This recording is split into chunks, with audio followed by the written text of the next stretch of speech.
नमस्कार, राम राम। मैं ताराराम चौधरी आप सबका एक बार फिर स्वागत करता हूं थार टेक्निकल फार्मिंग पर। दोस्तों, आज की वीडियो में बात करेंगे एक हार्मोन के बारे में जिसको शॉर्ट में जीए के नाम से जाना जाता है और उसका पूरा नाम है वो जेबरेलिक एसिड है।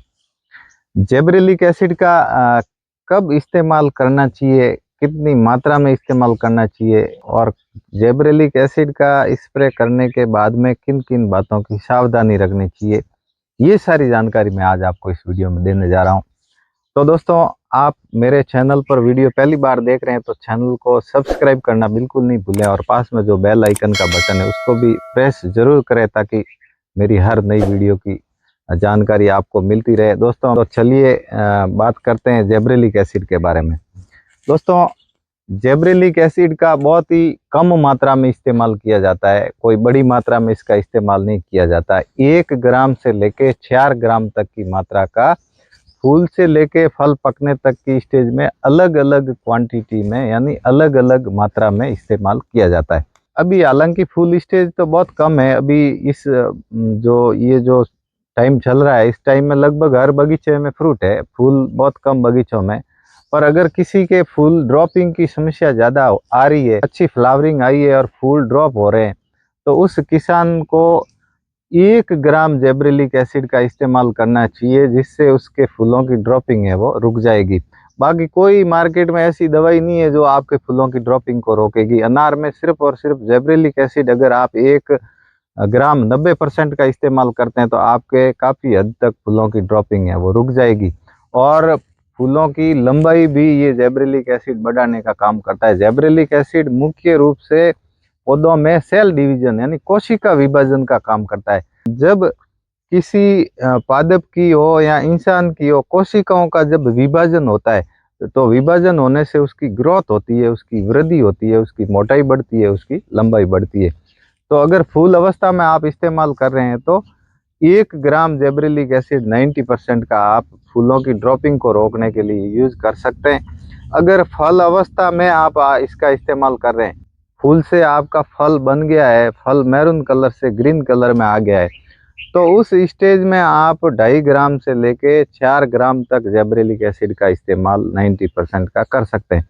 इसका इस्तेमाल करने का जो मुख्य कारण है वो एक तो ये है कि जब आपका फ्रूट ग्रीन कलर में यानी 150 से लेके 250 ग्राम तक की स्टेज में होता है, उस स्टेज में आप 3-4 ग्राम जेबरेलिक एसिड का इस्तेमाल करते हैं तो फ्रूट की जो सेल डिवीजन की प्रक्रिया है फल में वो बढ़ जाती है। उससे एक तो जो फ्रूट के ऊपर जो बाहरी आवरण है उसका शॉल है उसकी थिकनेस बढ़ जाती है। थिकनेस बढ़ने से फ्रूट की साइज बढ़ेगी। सेकंड नंबर पे जब टेम्परेचर कम होता है, सर्दियों में ज़्यादा तापमान डाउन होता है तो उस टाइम में फल क्रैकिंग की समस्या आती है।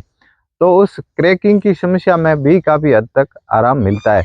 यानी जैसे आपने 4 ग्राम जेबरेलिक एसिड का 200-250 ग्राम की स्टेज में स्प्रे किया है तो एक तो ये आपके फल की साइज़ है उसको बढ़ा देगा। साइज़ बढ़ेगी तो उसके ऊपर की जो सॉल है उसकी थिकनेस भी बढ़ेगी। सॉल की थिकनेस बढ़ेगी तो उसमें क्रैकिंग आने की समस्या का भी काफ़ी हद तक समाधान। तो इसका इस्तेमाल फल अवस्था में करने के 2 कारण है कि एक तो फल की साइज़ है उसको बढ़ाना और दूसरा है वो जो सर्दियों में क्रैकिंग आती है, फल फटने की समस्या आती है, उसको कम करना। तो जब भी आप इसका इस्तेमाल करते हैं तो एक बात का ज़रूर ध्यान रखें कि आपके बगीचे में अगर कोई रोग है, फंगल डिजीज है या बैक्टीरियल ब्लाइट है, तो आपको इसका इस्तेमाल नहीं करना चाहिए। क्योंकि जब भी आप जेबरेलिक एसिड का इस्तेमाल करते हैं तो पौधे की सेल डिवीजन की प्रक्रिया बढ़ जाती है, कोशिका विभाजन उसका बढ़ जाता है, तो उसमें थोड़ी सी नाजुकता आ जाती है। उस वजह से हो सकता है आपके बगीचे में रोग बढ़ने की जो दर है वो भी बढ़ जाए। तो आप बगीचे में रोग की तीव्रता को ध्यान में रख के आप इसका इस्तेमाल करें। अगर रोग ज़्यादा है तो इस्तेमाल नहीं करें, अगर नहीं के बराबर रोग है तो फिर आप इसका इस्तेमाल कर सकते हैं, जिससे आपके फ्रूट की साइज भी बढ़ेगी और फ्रूट की जो क्वालिटी है वो भी अच्छी बनेगी और उसमें जो क्रैकिंग की समस्या आएगी वो भी काफ़ी हद तक कम हो जाएगी।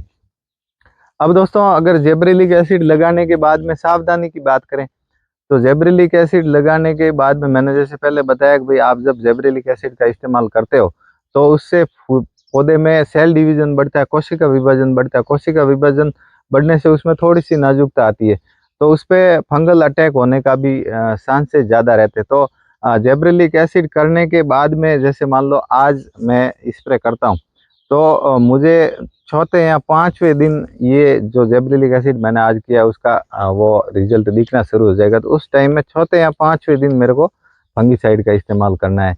या अगर आप भी कर रहे हैं तो आपको उसमें चौथे पांचवें दिन फंगीसाइड कॉन्टैक्ट प्लस सिस्टेमिक आप कर सकते हैं, सिस्टेमिक कर सकते हैं, जैसा आपको उचित लगे। आप अच्छे से फंगीसाइड का सिलेक्शन करके उस पर आप ज़रूर इस्तेमाल कीजिए, ताकि आपके जो फल हैं उनमें उन पर किसी तरह की फंगस का अटैक नहीं हो। जानकारी अगर आपको काम की लगी हो तो वीडियो को शेयर ज़रूर करना, लाइक करना मत भूलना, और दोस्तों चैनल पर आप नए हैं तो चैनल को सब्सक्राइब ज़रूर करना। बहुत बहुत धन्यवाद।